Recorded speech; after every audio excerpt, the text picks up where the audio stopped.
কেইটা ভাগ কৰিছিলা? 5টা ভাগ আছে নে নাই? তাৰপিছত কি কৰিলা? এটা ভাগত ৰং কৰিলে। তো ভগ্নাংশত যদি লিখিব হয় ৰং কৰা ভাগ কেনেকৈ লিখিবা? 5 তলত ওপৰত 1 কি হ'ব এইটো? তলত 5 ওপৰত 1 দিলে 5 ভাগৰ 1। আৰু যদি তোমালোকক সোধা হয় ৰং নকৰা ভাগটো ভগ্নাংশত লিখা, তেতিয়া কি হ'ব? ৰং নকৰা ভাগটো ভগ্নাংশত লিখা কি হ'ব? কি হ'ব তেতিয়া? যিটো থাকিব এইটো প্ৰথমে ক'ব লাগে। 5টা ভাগ কৰিছিলোঁ, 5 ভাগৰ 4টা ভাগত ৰং কৰা নাই।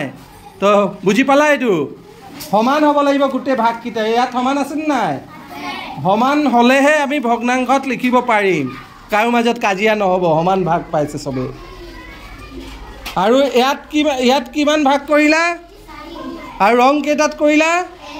তো ভগ্নাংশত যদি ৰং কৰা ভাগ লিখিব হয় কি লিখিবা? 4 ভাগৰ 1। আৰু ৰং নকৰা ভাগ যদি কোৱা হয় প্ৰীতিশিখাই কোৱা কিমান হ'ব? ৰং নকৰা 4 ভাগৰ 3 হ'ব।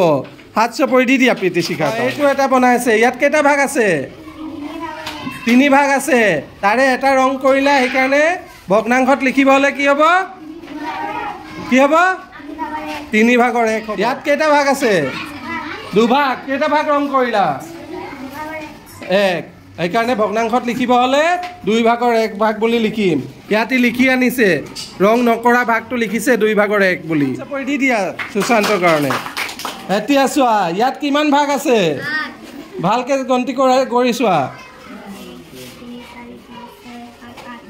ইয়াত সমান 8টা ভাগ আছে, দেখিছা? সমান 8টা ভাগ আছে। যদি তোমালোকক সোধা হয় ৰং নকৰা ভাগটো ভগ্নাংশত লিখা, কি লিখিবা? ৰং নকৰা 8 ভাগৰ 6। আৰু যদি সোধে ৰং কৰা ভাগটো ভগ্নাংশত লিখা কি হ'ব? 8 ভাগৰ 2। তো বুজি পাইছা ইমানলৈকে? আৰু আছে নেকি? আৰু এটা আছে। ইয়াত কেইটা ভাগ আছে? ইয়াতো 4 ভাগ আছে। ৰং কেইটাত কৰিলে? তো ভগ্নাংশত লিখিব ক'লে ৰং নকৰা অংশ কি লিখিবা? 4 ভাগৰ 3। 3টা ভাগ ৰং কৰা নাই। ঠিক আছে। আৰিয়ানৰ কাৰণে হাত চাপৰি দি দিয়া। আছে অৰ্পণ?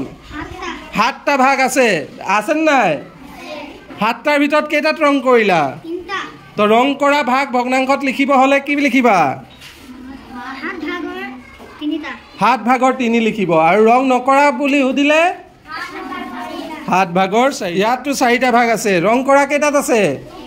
তো ভগ্নাংশত লিখিব হ'লে কি লিখিবা? 4 ভাগৰ 2। এইটো আৰু সৰুকৈ আমি লিখিব পাৰোঁ, 2 ভাগৰ 1 লিখিব পাৰোঁ সৰু কৰিব হ'লে। কেলে? 2টাত ৰং আছে, 2টাত ৰং নাই।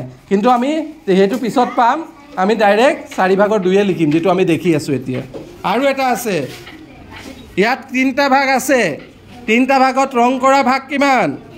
তো ভগ্নাংশত কি লিখিবা এইটো? আৰু ৰং নকৰা ভাগটো ভগ্নাংশত কি লিখিবা? হৈছে। ধুনীয়াকৈ বুজি পাইছে। হাত চাপৰি দি দিয়া অৰ্পণৰ কাৰণে।